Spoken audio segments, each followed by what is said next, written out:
Welcome back. An attorney for the family of Avonte Oquendo, the 14-year-old boy with autism who went missing in New York City more than 3 months ago, announced earlier this week they now intend to file a wrongful death lawsuit against the city. Their worst fears were realized Tuesday when the city's chief medical examiner confirmed that body parts found along the shore of the East River matched Avonte's DNA. Avonte had been missing since video cameras showed him wandering out of school October 4th, sparking a massive search across the city, including its waterways and subway tunnels. As the New York Observer's Ben Whitcomb puts it, quote, the ordeal of this missing child united millions of strangers in the shared emotions of anxiety, hope, and grief. A silent 14-year-old boy became the catalyst for one of the most deeply felt communal experiences New Yorkers had seen since the attacks of September 11th. The medical examiner is still working to determine the cause of death, but there are no signs of foul play here, and there are many unanswered questions as well, and what to do in the future to help to prevent something like this. Actress and autism education advocate Holly Robinson Peete joins us now. She and her husband founded Holly Rod Foundation, and she's spoken with us on a number of occasions regarding Avonte. First, I want to thank you, Holly, for your social media presence about this story, and also that you came here to New York to assist the family and to get the word out for Avonte. And I know that from reading what you've posted, you're heartbroken like the rest of us to hear that this happened to him. I am heartbroken. We have to stop failing these children, Tamara. And this is a young man who was so vulnerable and did not have the tools to go out in the streets of Queens and advocate for himself. He couldn't say, I need help, I'm lost, I don't know where I'm going. These are children, especially the nonverbal ones with autism, who sometimes don't understand and know how to process danger. So it is incumbent upon us, we adults, in a school setting. You know, every child deserves to come home from school, and we cannot allow something like this to happen again. Well, and we know that he had a history, according to the family, and what we also know, the school was aware that he had a history of running away, which I learned from you is something that is not uncommon with children with autism. But the Business Insider's Law and Order editor, Aaron Fusk, breaks down the timeline here, and something that many people have noticed is that it was at 12:40 his teacher noticed that he was missing.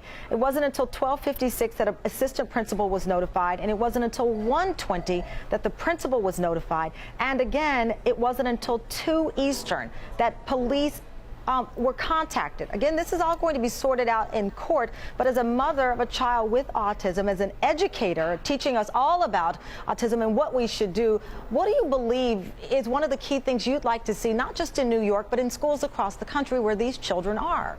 Well, you mentioned that of Avonte's mother. It was in the IEP, which is basically a blueprint to help these children through their educational process, that he wandered. So you need to be able to shadow this child and make sure you know where he is at all times. And I'm not a lawyer, Tamara, and I'm only here because I don't ever want to see this happen again. And what needs to happen is education. Whoever was sitting at that door when he ran past needed to have gone after him. And like you said, there should have never been this delay in alerting the community, because that's like throwing a kid into a lion's den. He could not advocate for himself. So many things could have happened to him. So it's very important that we understand the situation with autism and wandering. It happens a lot, and it's something we have to be way more aware of, especially as we have these children in the educational system and public schools. And let me ask you, when you talk with other parents as of late regarding Avonte's case and just general concerns, what do you believe you're hearing most from parents who worry that the education process, meaning the rest of us becoming educated on what is needed, what do they believe is just not resonating?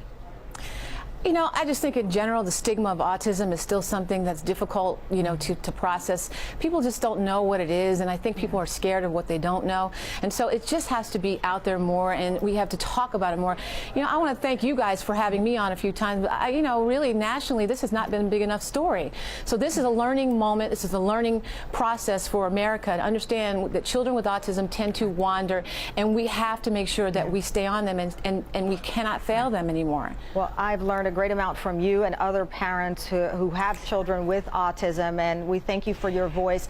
And again, your passion, I know you're not doing it just because your child is affected and impacted by this. I know you do this because you are a caring person, and we are all great fans of yours here, and we appreciate Thanks, it. Thanks, Tamara. Can I just quickly add, I mean, my son has wandered before, and I know that feeling. It never happened. It didn't have a bad ending like this. But I also want to thank the people in the community who have come forward. Autism Speaks, Stuart Rahr, people who have come together to help the family right now when they need it the most. So hopefully this isn't the last. We'll hear about this topic, and we can get the word out and spread education so it never happens again. Absolutely. You are not alone. All of those organizations have done outstanding work, and I know you will all continue. We'll be here for you. Thank you so much. Thank you, Tamron. Still ahead, dozens of passengers injured after police say a man attacked a Greyhound bus driver while behind the wheel.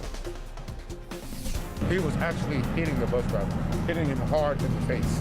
He was saying, "Help me, help me." The alleged attacker now faces a laundry list of charges. We'll have the latest on what happened. They're very scary. And we're also following the bizarre story. A judge ruling that a man must pay child support after providing sperm to a couple who posted an ad online.